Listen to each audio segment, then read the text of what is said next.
ọmọ ṣàlẹ́wà ọ̀bẹ nílé wa o, ọmọ tí ó ráyè wá.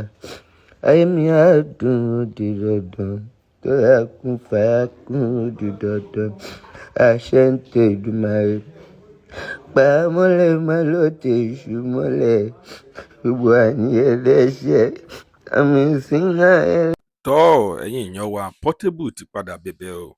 Portable ó ti bẹ̀bẹ̀ báyìí, ó ti bẹ̀ gbogbo ọmọ Nàìjíríà wípé kí wọ́n má ṣe bínú sí òun. Ó ní wípé ọmọdé ò kí ń mẹ̀kọ jẹ kó má ra lọ́wọ́.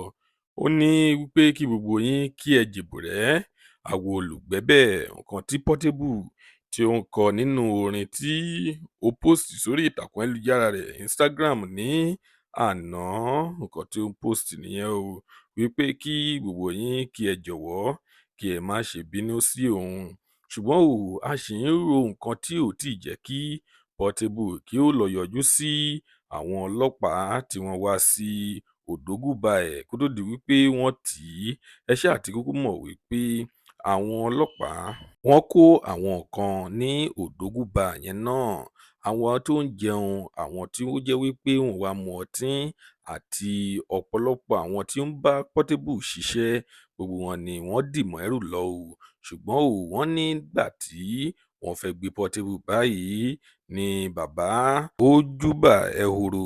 Ṣìná ní Portable ó ya dànù ní ọjọ́ náà, ṣùgbọ́n wọ́n kó ọ̀pọ̀lọpọ̀ àwọn èèyàn lọ àti àwọn tó ń kọ́ṣẹ́ orin àti àwọn tí ó ń ṣiṣẹ́ ní Òdògùbà. Gbogbo wọn ni àwọn ọlọ́pàá wọ́n dì mọ́ ẹrù lọ o. Ṣùgbọ́n à ń fìgbà tí àkókò yìí a fi ń sọ fún yín wípé Portable ó ti ronúpìwàdà o, ó ti tọrọ àforíjì lọ́wọ́ gbogbo àwọn ọmọ Nàìjíríà àti ọwọ́ àwọn Ogun State Government pẹ̀lú àwọn ọlọ́pàá wípé kí wọ́n má ṣe bínú.